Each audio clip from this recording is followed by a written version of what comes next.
Bonjour à tous et bienvenue sur Culture Mondiale.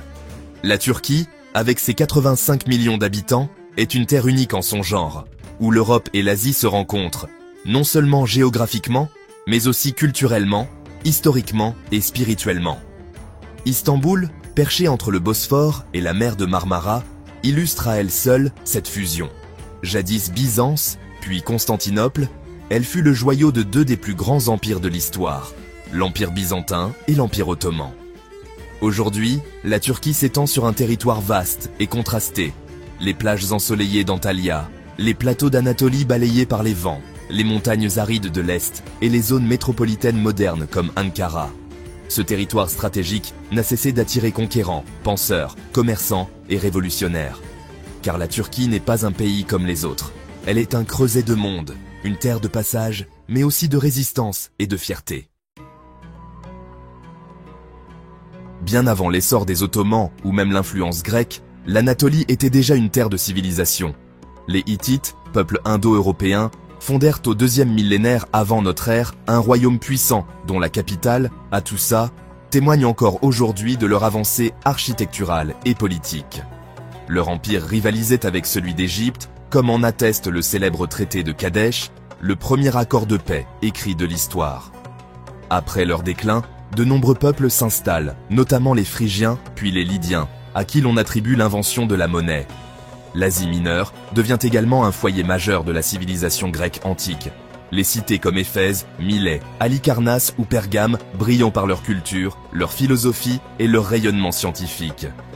Ces terres voient naître des penseurs comme Héraclite et Anaximandre, et accueillent les premiers pas de l'Église chrétienne, avec saint Paul parcourant l'Anatolie. Cette diversité ancienne jette les bases d'une terre toujours convoitée, toujours animée. En 330 après Jésus-Christ, l'empereur Constantin Ier décide de refonder la ville de Byzance pour en faire la nouvelle Rome. Il la baptise Constantinople. Rapidement, cette cité devient la capitale de l'Empire romain d'Orient, plus connu sous le nom d'Empire byzantin. Pendant plus de 1000 ans, Constantinople est le centre du pouvoir, de la culture et du christianisme orthodoxe. Sa cathédrale Sainte-Sophie, achevée en 537, demeure l'un des chefs-d'œuvre architecturaux de l'humanité. L'administration byzantine, influencée par le droit romain et la tradition grecque, devient un modèle de gouvernance. Pourtant, l'empire est régulièrement menacé. Les Sassanides, les Arabes, les Bulgares et surtout les Croisés, qui pillent la ville en 1204 lors de la 4e croisade. En déclin au XVe siècle, l'Empire byzantin est finalement renversé par les Ottomans, mais son héritage perdure, notamment dans l'architecture, la religion orthodoxe et la mémoire historique de la région. En 1453, Mehmed II conquiert Constantinople, mettant fin à l'Empire byzantin. Il transforme la ville en capitale d'un nouvel empire, l'Empire ottoman.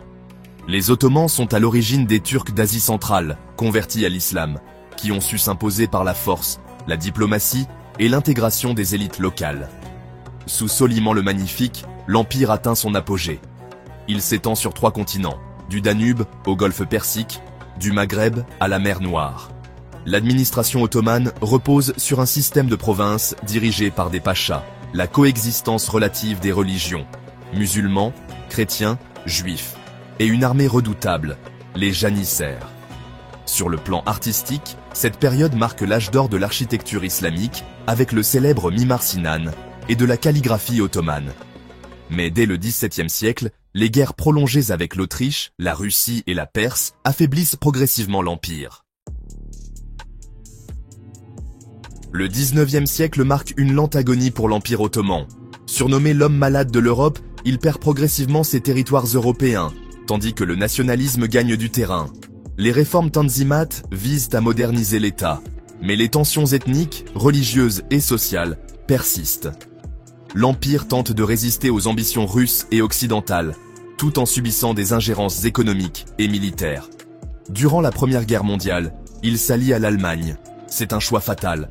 En 1915, sous le prétexte d'un soulèvement, les autorités ottomanes orchestrent le génocide arménien, causant la mort de plus d'1 million de personnes. À la fin du conflit, les Alliés occupent Istanbul. Le traité de Sèvres, imposé en 1920, démantèle l'Empire. C'est la fin d'une ère vieille de plus de 600 ans.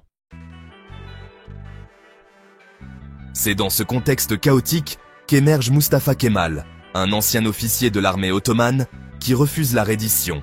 Il organise une résistance nationale, remporte la guerre d'indépendance contre les puissances étrangères et proclame en 1923 la République de Turquie. Son surnom, Atatürk, signifie « père des Turcs ». Il engage un chantier titanesque de modernisation, suppression du califat, adoption de l'alphabet latin, code civil inspiré de l'Europe, réforme de l'éducation, émancipation des femmes. Il impose une laïcité rigide, bannit les symboles religieux dans l'espace public et prône une identité nationale homogène. Cette rupture brutale avec le passé ottoman est douloureuse pour certains, mais elle donne naissance à un État moderne, tourné vers l'Occident. Après la mort d'Atatürk en 1938, la République turque connaît plusieurs phases d'instabilité. La démocratie est fragile, régulièrement interrompue par des coups d'État militaires en 1960, 1971 et 1980. L'armée se veut garante des valeurs laïques fondées par Atatürk. Mais peu à peu, la société turque évolue. L'islam, longtemps relégué à la sphère privée, revient sur le devant de la scène. Dans les années 2000, le Parti de la Justice et du Développement, dirigé par Recep Tayyip Erdoğan, arrive au pouvoir. Il gouverne avec succès économique dans un premier temps, mais opère une islamisation progressive du discours et de la société, tout en renforçant le pouvoir présidentiel. Ce retour du religieux bouleverse l'équilibre établi par Atatürk et divise profondément le pays. La position géographique de la Turquie en fait un acteur incontournable sur l'échiquier mondial. Elle contrôle le détroit du Bosphore, clé entre la mer Noire et la Méditerranée. Membre de l'OTAN depuis 1952, elle est pourtant souvent en désaccord avec ses alliés occidentaux. Ses relations avec l'Union européenne sont tendues, oscillant entre promesses d'adhésion et crispations sur les droits humains. La Turquie joue un rôle clé dans les conflits du Moyen-Orient, notamment en Syrie, où elle intervient militairement tout en accueillant près de 4 millions de réfugiés. Elle entretient des rapports complexes avec la Russie, la Chine et l'Iran. À l'intérieur, les purges massives qui suivent la tentative de coup d'État de 2016 soulèvent des inquiétudes sur la dérive autoritaire du pouvoir. La crise économique de 2023 à 2024, marquée par une inflation record et une défiance des marchés, met le gouvernement à l'épreuve. La culture turque est le reflet de son histoire mouvementée. On y retrouve les échos des traditions ottomanes, byzantines, grecques, arméniennes et kurdes.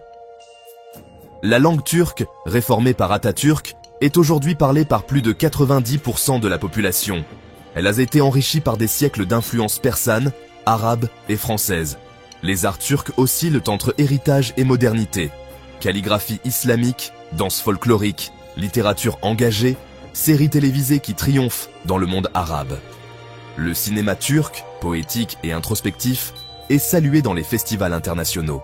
La gastronomie, enfin, est une explosion de saveurs. Les épices, les viandes grillées, les douceurs sucrées comme le baklava ou le lokum racontent aussi une part de cette mémoire turque. La Turquie du XXIe siècle fait face à de profondes contradictions. D'un côté, une jeunesse éduquée, connectée, qui rêve de liberté et d'avenir stable. De l'autre, une société conservatrice, fidèle aux valeurs religieuses et au nationalisme. Les tensions avec les Kurdes, la situation en Méditerranée orientale, la montée des prix et la polarisation politique fragilisent l'unité du pays. Pourtant, malgré ces défis, la Turquie reste debout, forte de son passé, ambitieuse pour son avenir. Elle cherche encore sa place dans le monde, entre le modèle européen qu'elle convoite et le leadership régional qu'elle revendique. La Turquie est un territoire aux 1000 visages. Chaque époque l'a modelé. Les Hittites, les Grecs, les Byzantins, les Ottomans, les Républicains, tous ont laissé leur empreinte. Entre tradition et modernité, entre autorité et démocratie, elle continue d'écrire son histoire, portée par un peuple fier, résilient et passionné.